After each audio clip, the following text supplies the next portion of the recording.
recordar que en el tratamiento las, la, puede haber una pigmentación hipercrómica o puede haber una hipocromía. ¿Ya? O sea, a usted le van a dar el tratamiento que corresponde. El tratamiento es el ketoconazol por vía oral, 200 miligramos por 2 semanas diariamente. Y tópicamente le pueden dar otro derivado imidazólico, ¿no? El clotrimazol, si quieren, le dan, que es lo más frecuente. Pero las máculas van a regresionar aproximadamente en 2 a 3 meses. Por eso que hay que decir al paciente que no debe desesperar, porque el paciente piensa que sigue mal, sigue enfermo. Pero no es así, ¿no? Simplemente lo que queda son las lesiones postinflamatorias. La levadura produce una inflamación que produce hipercromía o hipocromía. Entonces, es asintomático por lo general, me olvidé de mencionarles, pero en algunos casos puede producir un prurito, pero es un prurito moderado, muy leve. Entonces, hay que recordar eso. Por lo general, las micosis superficiales, levaduras, no producen mucho prurito, el prurito es leve. Cuando ustedes tengan una lesión que pica demasiado, piensen en cualquier cosa menos en micosis superficial. El curso de estas micosis es crónico, hay tendencia a la recidiva, es cierto. Los jóvenes generalmente pueden en una etapa curar y al siguiente año volver.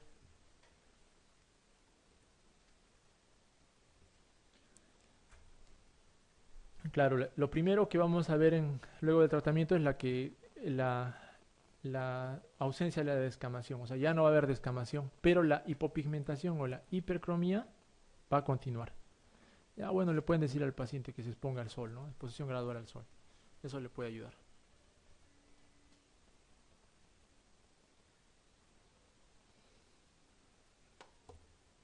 Ketoconazol les había mencionado 200 miligramos. Sigue siendo el de elección. Pero le pueden dar también su fluconazol, ¿no? Fluconazol 1 semanal por un mes y suficiente. Profiláctica, no existe profiláctica. ¿Cuál es el diagnóstico más probable ante un niño de piel morena de 9 años con pequeñas manchas blancas en pecho y espalda que han aparecido en verano? Vitíligo, pitiriasis alba, pitiriasis versicolor, lepra indeterminada o líquen escleroatrófico. Entonces, vitíligo es un diagnóstico diferencial.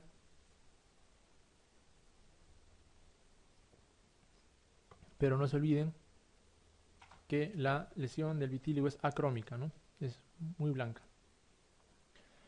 Y vitíligo se encuentra sobre todo en zonas periorificiales, en niños y distales, ¿no? En manos. Que se encuentren solamente dice acá, ¿no? En pecho y espalda. Es raro en el vitíligo. Generalmente en niños es periorificial o en zonas distales. Pitiriasis alba vamos a hablar más adelante. Esa es la típica lesión hipocrómica en niños que confunden muchas veces con micosis igualmente. Entonces la respuesta, pitiriasis versicolor. Lepra indeterminada, no se olviden también eso. Recuerden, doctores, que la lepra indeterminada presenta máculas hipocrómicas hipoestésicas, ¿no? La característica de estas máculas vienen a ser que tienen alteración de la sensibilidad. Y el líquen esclerotrófico efectivamente es una lesión también hipocrómica, pero que generalmente se localiza en genitales.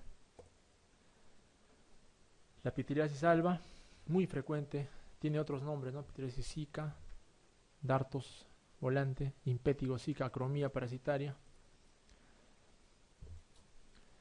Este cuadro va a afectar típicamente a niños y adultos jóvenes. Es muy raro encontrar, o es más, no se encuentra en adultos, es muy raro. Es asintomática, esta sí no produce nada de prurito, empeora con la exposición al sol o con irritantes primarios, alcohol, jabón. No hay que utilizar esos jabones antisépticos en pacientes con pitiriasis alba. La lesión típica van a ser máculas hipopigmentadas de 1 a 5 centímetros en cara lateral de brazos. ¿Ya? Hay una descamación fina, el borde es difuso y el número de lesiones es limitado, no es muy numeroso. Entonces, el paciente con pitiriasis alba, al igual que la dermatitis atópica, es un paciente que tiene piel muy seca, ¿ya?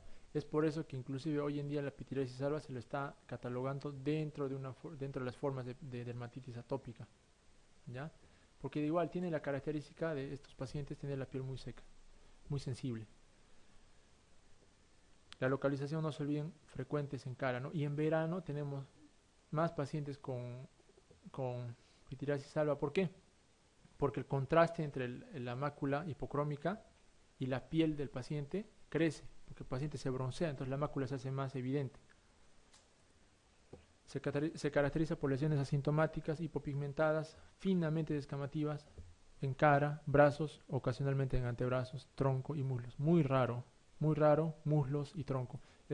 Lo más frecuente es cuando tenga un paciente con pitiriasis alba, ¿no? Viene la mamá, doctor, tiene manchitas en la cara, mi hijito. Ya, muéstrame sus brazos. Le muestran el brazo y el brazo es un brazo bastante seco con descamación y que tiene micropápulas. Esas micropápulas se llaman queratosis pilaris. Es un tipo de piel, o piel de gallina también lo llaman. Entonces, estos pacientes con pitiriasis alba generalmente tienen eso, ¿ya? Afecta a niños, adolescentes, adultos, jóvenes de ambos sexos. Miren lo que les mencionaba, ¿no? Más frecuente durante los meses de exposición solar, ¿ya? Y más frecuente en pacientes de nuestro fototipo, ¿no? 3 o 4, raza mestiza. Esta es la típica lesión, miren, ¿no? Hipopigmentación de borde no definido en cara, y si se dan cuenta, es mayor donde hay mayor contraste, ¿no? Algunos han manifestado que se asocia al estreptococo, pero no está establecido claramente. En realidad es idiopático, eso debemos tenerlo claro. Miren, la típica lesión de la pitiriasis alba. Pues esto no es hongo, doctores, por si acaso. Siempre los papás son bien especiales al momento de explicarles. Como les mencionaba, una historia de atopía es constante, ¿ya? Pero no se puede considerar como una dermatitis atópica. Recién, bueno, se está estudiando, se está tratando de agrupar a este tipo de patología dentro de una dermatitis atópica o asociada. Ya les había mencionado el cuadro clínico. Miren, también puede haber en superficies extensoras, pero acá yo ya pensaría en otra cosa, ¿no? Es muy poco frecuente encontrar esto. O sea, es muy poco frecuente encontrar pitiriasis alba en miembros inferiores. Es mucho más frecuente en miembros superiores y cara.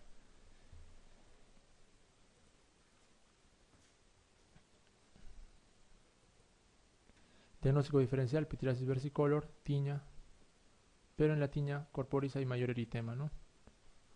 Hay prurito también, un poquito de prurito. El tratamiento, esto para que lo tengan también en cuenta, pueden usar principalmente emolientes, ¿no? Emolientes e hidratantes de alta potencia, ¿ya? Cualquier hidratante, ustedes le dan a un niño la crema de la mamá, que se ponga 2 veces por día y va a mejorar. Y otra cosa muy importante también es el uso de fotoprotectores, para evitar el contraste del que les había mencionado, ¿no?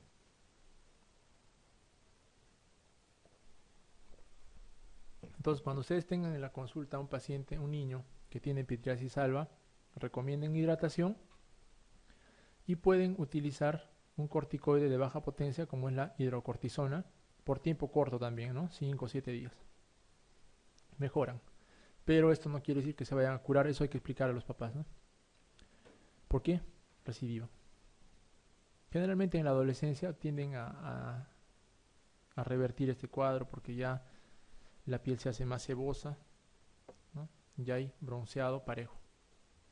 Un niño de 8 años con cuadro clínico crónico caracterizado por lesiones maculares hipocrómicas de bordes mal definidos, de predominio en cara y orejas, codos, nalgas y rodillas, con hipoestesia en las zonas lesionadas, caída de los bordes laterales de cejas, nervios cubital y peroneo palpables y engrosados. Es característico de lepra, ¿no es cierto?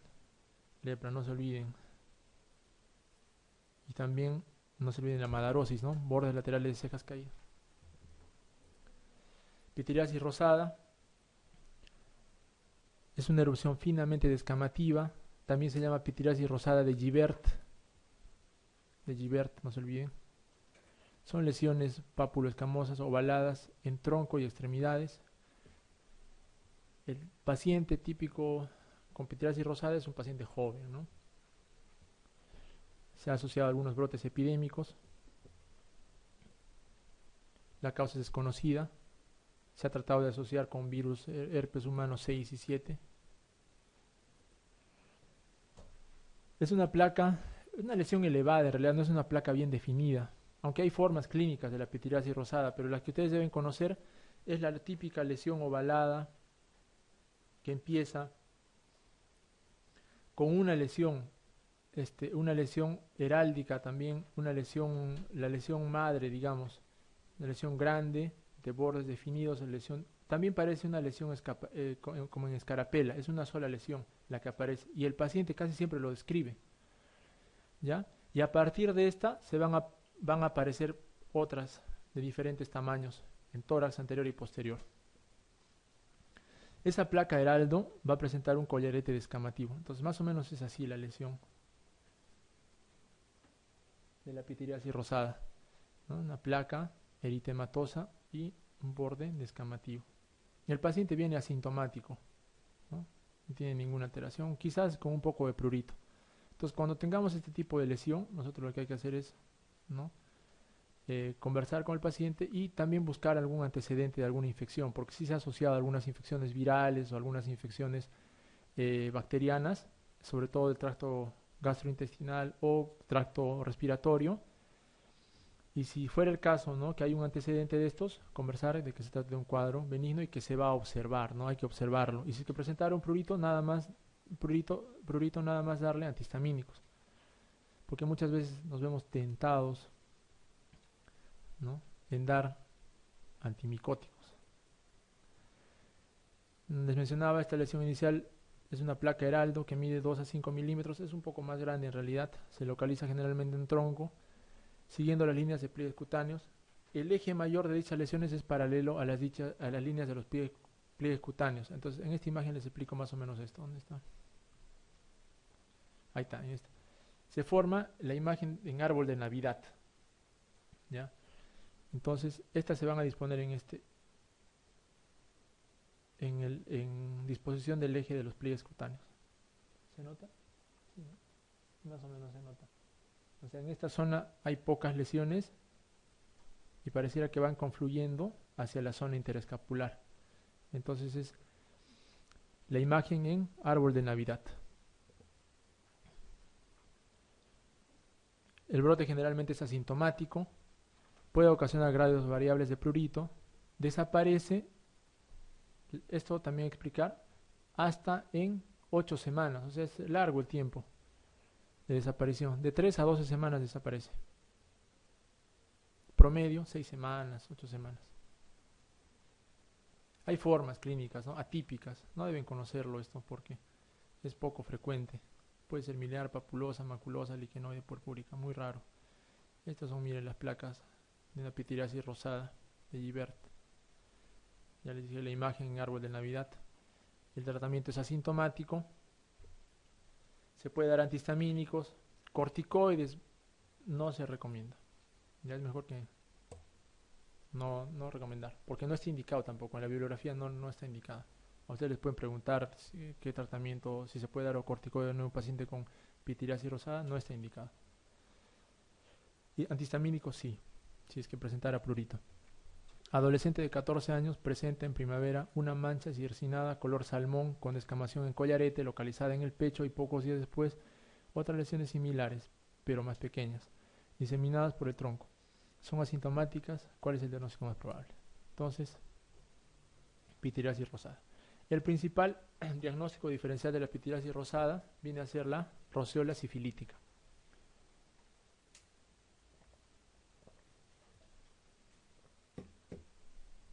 Es por eso que a los pacientes que vienen con esta lesión de pitiriasis rosada siempre hay que pedir su BDRL, ¿no? BDRL. Pitiriasis versicolor ya lo conocen, no es una placa, sino más bien es una mácula.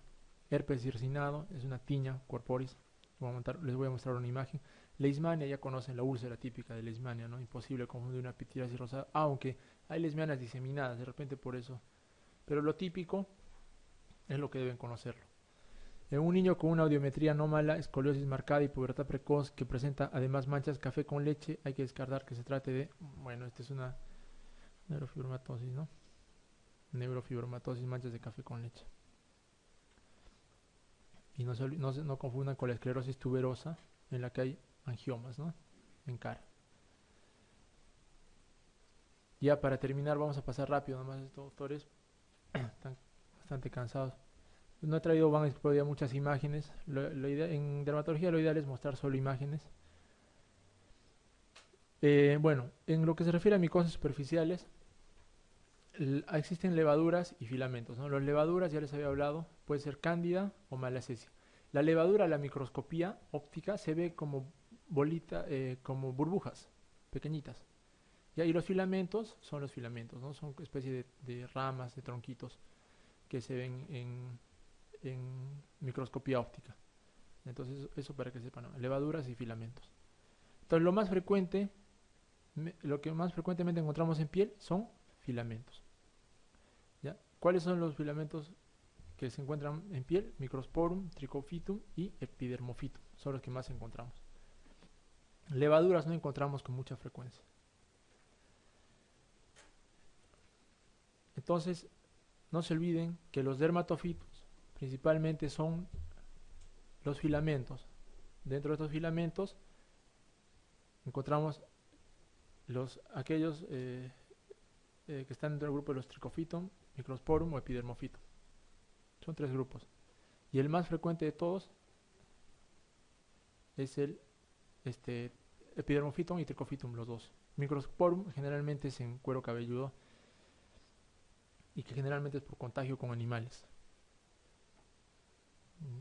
Hay formas, estos filamentos, estas micosis van a producir determinadas patologías dependiendo de la localización, ¿no? Tinea capitis, tinea facei, tinea manum, tinea pedis, tinea unguium. Hay varias formas clínicas, cada una tiene su nombre, ¿no?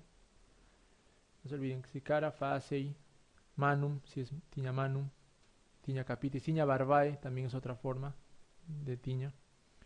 Pero en el caso de los niños vamos a encontrar con mayor frecuencia tinea corporis, ¿ya? Y tinea capitis.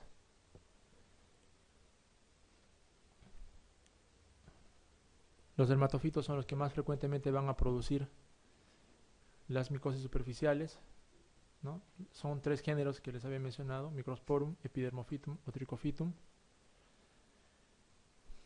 Los que más frecuentemente van a estar en el ser humano, en la piel, son Trichophytum rubrum, el Mentagrophytus, y el Microsporum canis, que es en tinea capitis. Cándida es poco frecuente. En pacientes inmunocompetentes no vamos a encontrar cándida, ¿ya? En inmunocomprometidos sí. Es más, cuando encontramos onicomicosis por cándida, hay que pensar en estados de inmunosupresión. Tinea endotrix. La tinea se puede meter dentro del pelo también, o puede estar fuera del pelo. Mire la diferencia, ¿no? Estos son levaduras que se encuentran dentro del pelo y estas se encuentran fuera del pelo. Este es el tallo piloso. Tinea capitis. Este es el Kerion de Celso, que es un tipo de micosis que produce gran inflamación y hay penetración de los hongos en los folículos pilosos.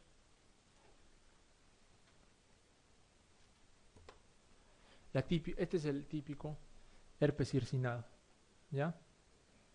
Se encuentra esa forma bien delimitada, bordes bien definidos, eritematosos, ¿ya? Inclusive se pueden formar vesículas en esta zona, por eso se llama herpes circinado. De la tinea corporis. Esta es una forma frecuente de encontrar en niños. Puede haber una tinea unguial o tinea unguium, muy raro en niños, no es muy frecuente, ya que el recambio de la placa unguial en el niño es rapidísimo, a diferencia del anciano. Por eso es que encontramos más tinea onicomicosis o tinea unguial en ancianos que en niños, ¿no? En el anciano la uña crece de 1 milímetro por mes. Entonces, para que sea reemplazada toda la uña, más o menos tiene que pasar 1 año. En cambio, en el niño, de 3 a 5 milímetros por mes, es mucho más rápido. Entonces, hace que si es que hay un hongo en la uña, se ha desplazado rápidamente. Esta es una onicomicosis distal, ya les había la forma más frecuente de presentación. Esta es una proximal, que es más frecuente cuando se trata de cándida. cuando hablamos de una onicomicosis distal, estamos hablando casi siempre de Trichophyton rubrum. Es el agente más frecuente de la tiña del onicomicosis distal y lateral. Y cuando hablamos de onicomicosis proximal, más frecuentemente hablamos de cándida. Esta es una onicomicosis superficial blanca. Hay algunas micosis que afectan no solamente a la uña, sino también el borde unguial. Entonces, en este caso, denominamos panadizo candidiásico o paroniquia, ¿no? Ya les había hablado de la paroniquia. Puede haber una paroniquia aguda y puede haber una paroniquia crónica. Entonces, paroniquia es un término que sirve para describir la pérdida de la cutícula unguial. Esa pequeña línea de tejido que se encuentra entre la piel y la uña, eso es la cutícula. Cuando se pierde esa línea, esa estructura, va a haber una migración de todos los gérmenes, dermatofitos, no dermatofitos, bacterias, hacia la matriz unguial, ¿no? Que se encuentra por debajo de la piel. Entonces hay una inflamación, como aquí vemos, ¿no? Miren, esta es una paroniquia o panadizo unguial. Entonces, puede haber una paroniquia aguda o puede haber una paroniquia crónica. Entonces, paroniquia crónica es por infección por cándida. Y paroniquia aguda es por estafilococo. ¿Ya? Eso de repente deben tenerlo claro. Es un concepto que deben tenerlo claro. Paroniquia crónica, producida por cándida, son episodios recurrentes de paroniquia. Y paroniquia aguda, producida por estafilococo. Entonces, el tratamiento es distinto, ¿no? El tiempo de evolución siempre es frecuente, siempre es muy bueno preguntar. Entonces, el tratamiento de elección para micosis superficiales en niños es la griseofulvina, ya les había mencionado. No vaya a ser que por allí les pregunten eso. No es el fluconazol, ni el ketoconazol, ni el itraconazol, es la grisio, ni la terbinafina, es la griseofulvina en niños. En niños.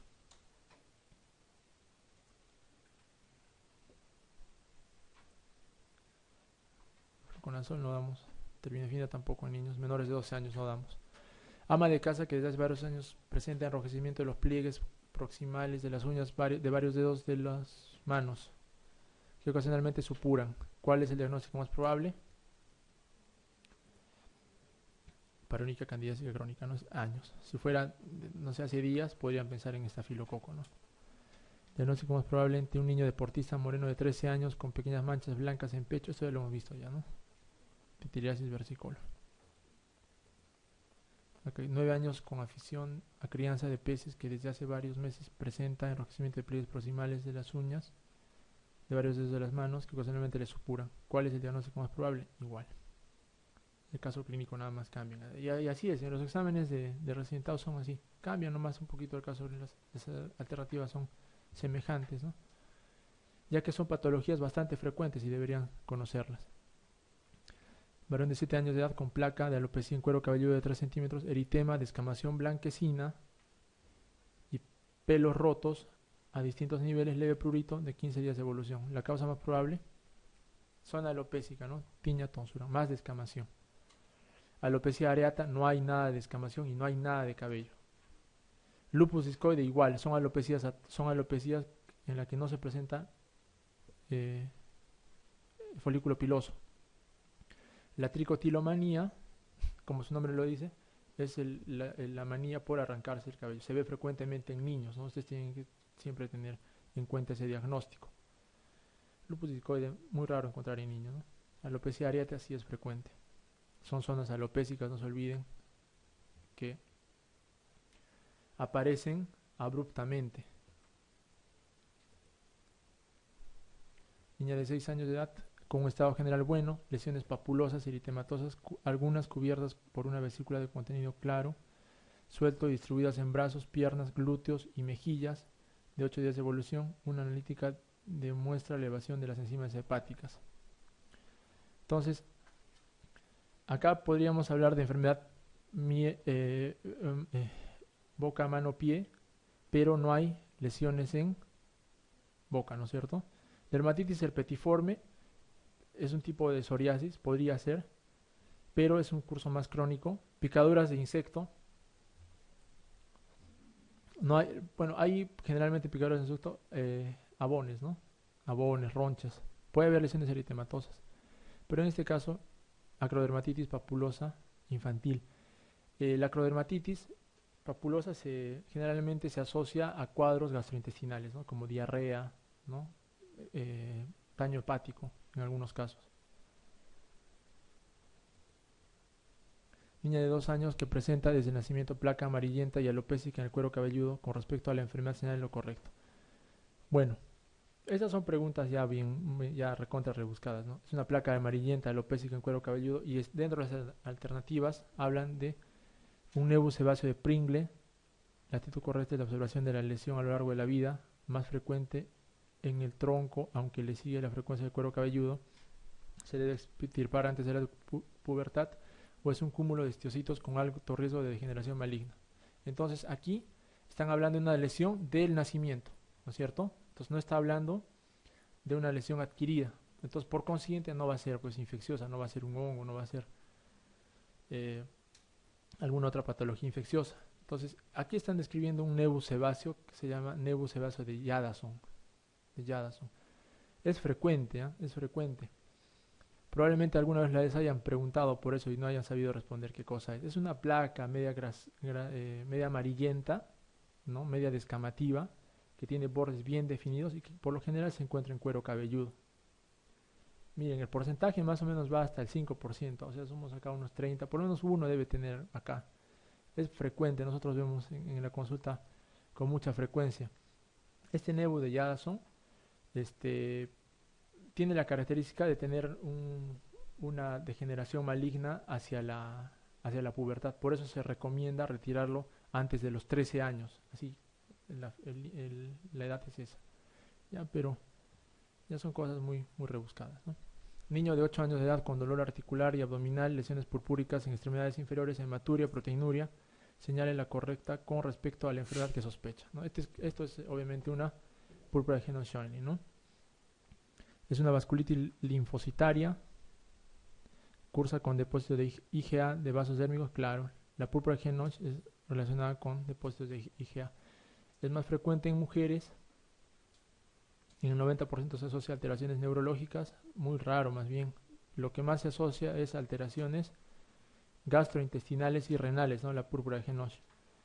Suele comenzar en las primeras 48 horas desde el inicio de la infección estreptocócica de vías respiratorias. Un alto porcentaje de pacientes con púrpura de Henoch tienen como antecedente infección estreptocócica, ¿no? Bueno, es que realmente es muy largo en dermatología tocar todos los temas. A grandes rasgos hemos tocado algunos. Es bueno que queden con los conceptos así que les estoy mencionando para que cuando vayan en el examen siempre van a estar los tips así claros, no dan muchas vueltas en las preguntas en dermatología, ¿ya? Entonces, teniendo claro esos conceptos, pueden inclusive sacar algunas alternativas o incluir otras, ¿no? Entonces, gracias.